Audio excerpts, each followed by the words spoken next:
les notions de sinus, cosinus et tangente dans le cercle trigonométrique.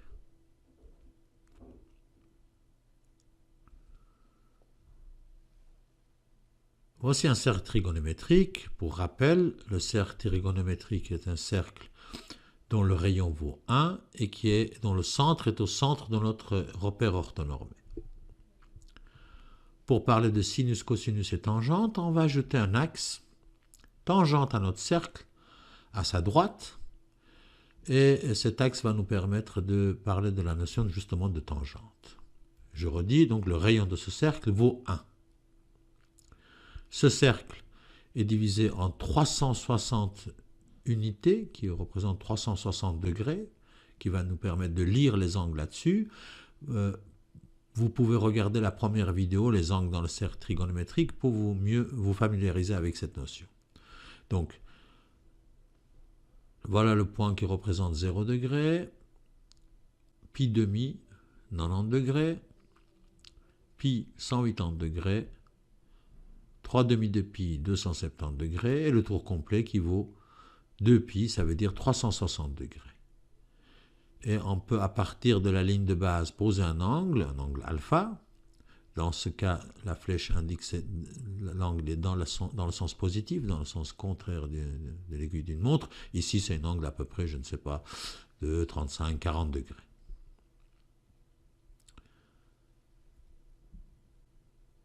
Bon. Maintenant, regardez, cet angle va couper le cercle trigonométrique en un point.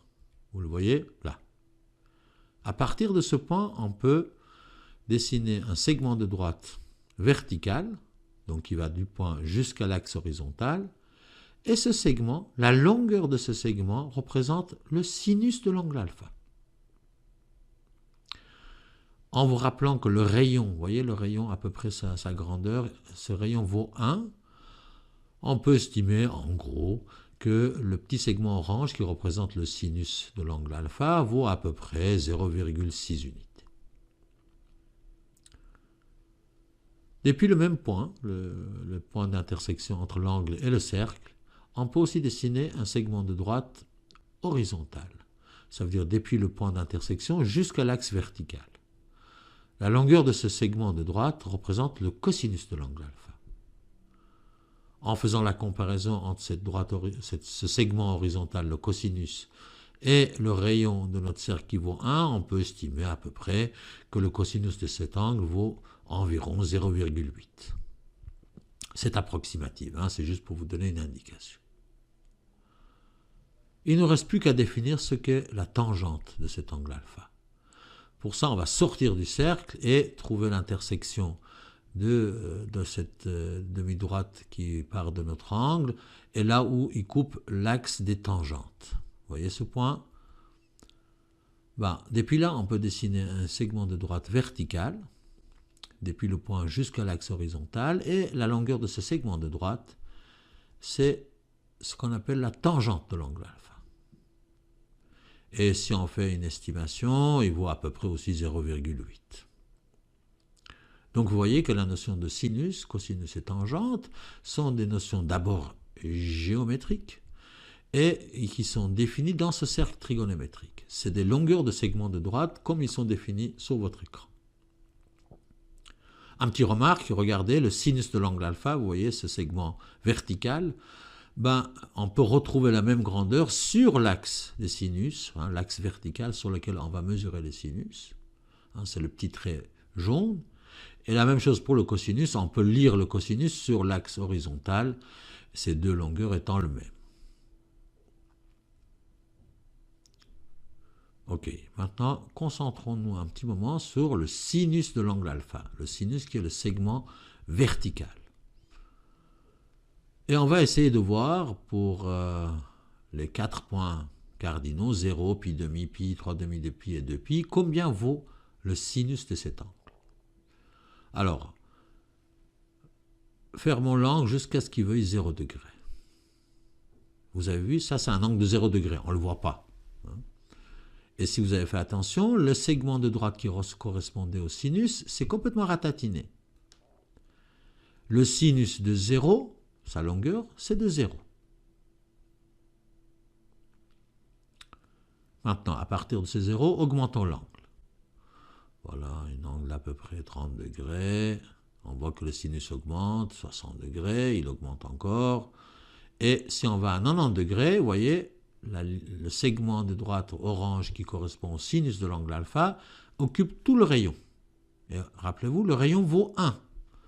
Donc, le sinus de cet angle, qui est un angle de 90 degrés, pi demi, donc sinus de pi demi de 90 degrés est égal à 1. Continuons d'augmenter l'angle. Voilà un angle de, je ne sais pas, 110 degrés. On augmente encore l'angle. On voit que le sinus de nouveau, il diminue, il se ratatine. Et quand on arrive à pi, ça veut dire 180 degrés, le sinus de nouveau, il vaut 0. Continuons le chemin. Donc le sinus de pi vaut 0. L'angle augmente. Et vous voyez que, de nouveau, le sinus réapparaît. Il se rallonge.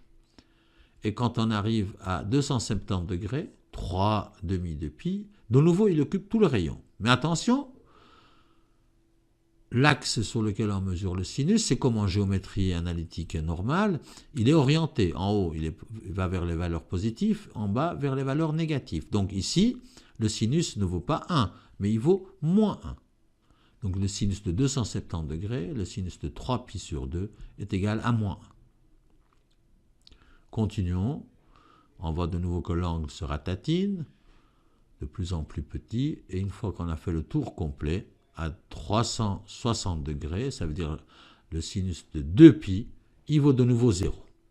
Voilà le tour complet de notre cercle trigonométrique. Ce qu'il faut retenir pour le moment, c'est que la valeur de sinus est compris entre moins 1 et 1.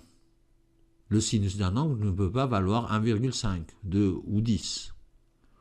Il peut valoir moins 1, c'est le minimum. Il peut valoir moins 0,5. Il peut valoir 0,3. Il peut valoir 0,8, mais pas 1,5. Bien. Faisons le même exercice plus rapidement pour le cosinus. Voilà le cosinus de l'angle alpha. On l'avait vu tout à l'heure. Il vaut à peu près 0,8 pour cet angle-là. Fermons l'angle jusqu'à 0 degré et regardez ce qui se passe avec le cosinus. Vous voyez, le cosinus se rallonge et pour un angle de 0 degré, le cosinus prend tout le rayon de notre cercle. Le cosinus de 0 degré vaut 1.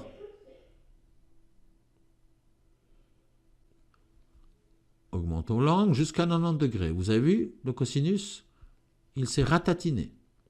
Cosinus de 90 degrés ou cosinus de pi demi, c'est 0. Regardez bien l'écran maintenant, on va aller jusqu'à 180 degrés, pi. Vous voyez le cosinus, il se rallonge et de nouveau il prend tout l'écran, tout le rayon.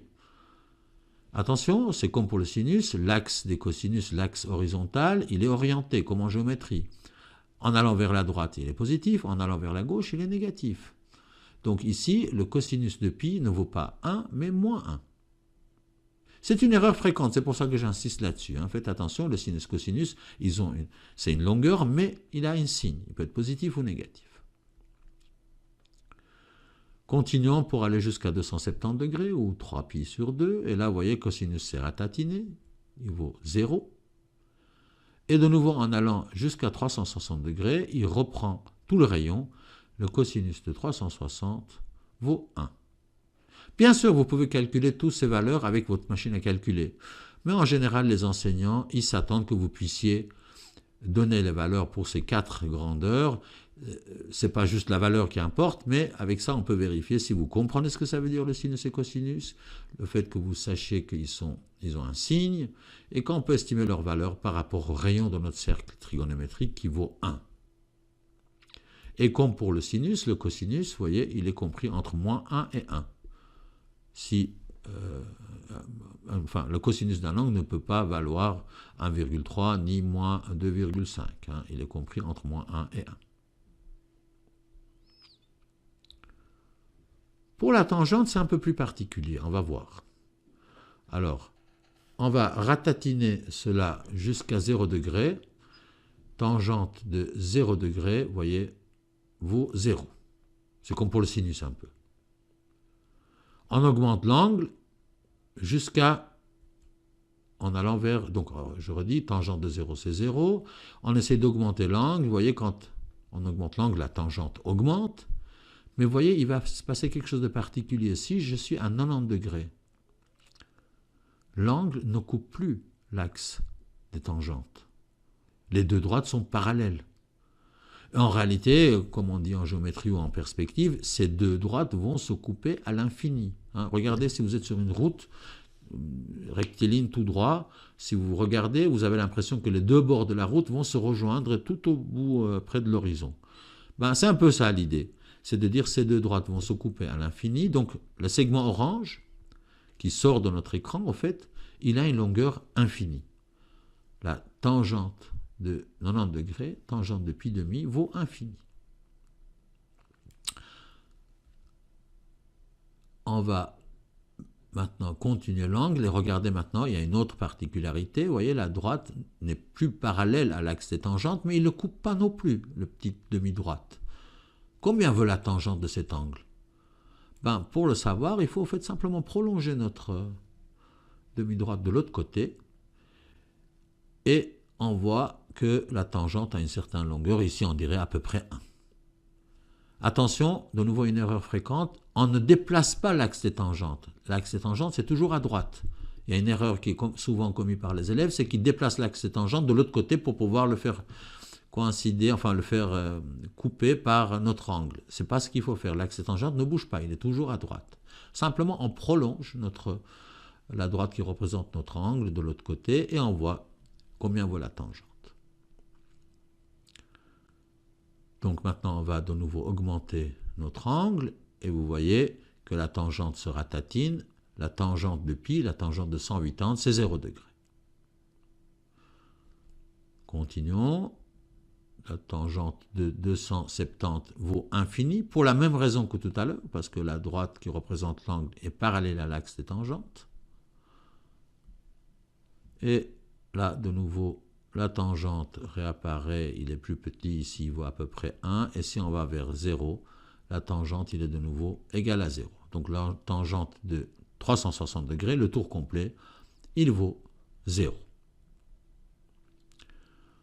Vous remarquez que la tangente, en ce qui concerne l'intervalle des valeurs possibles pour la tangente, ce n'est pas du tout comme le sinus et le cosinus. La tangente peut avoir une valeur de moins infini jusqu'à plus infini. Il n'est pas limité dans le cercle. L'axe des tangentes, il est en dehors du cercle. Et ça va donner certaines particularités à la tangente d'un angle et rendre son étude un peu plus difficile que le sinus et le cosinus. Nous verrons ça dans l'étude des fonctions trigonométriques.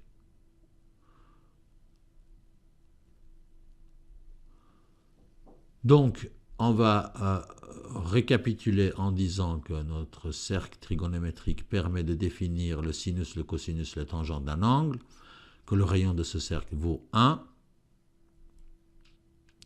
Et juste encore un mot, ce cercle est divisé, vous voyez, en 4 cadrans. Il faut savoir les numéroter. Ça va dans le sens des aiguilles, enfin dans le sens contraire des aiguilles d'une montre. Il y a le premier cadran, qui est celui où on commence à mesurer les angles, le deuxième, le troisième et le quatrième. Ça aussi, il faut savoir la numérotation de ces cadrans, parce qu'on peut vous demander de poser un angle dans le premier, deuxième, troisième et quatrième cadran. Vous devez savoir qu'est-ce que cela veut dire.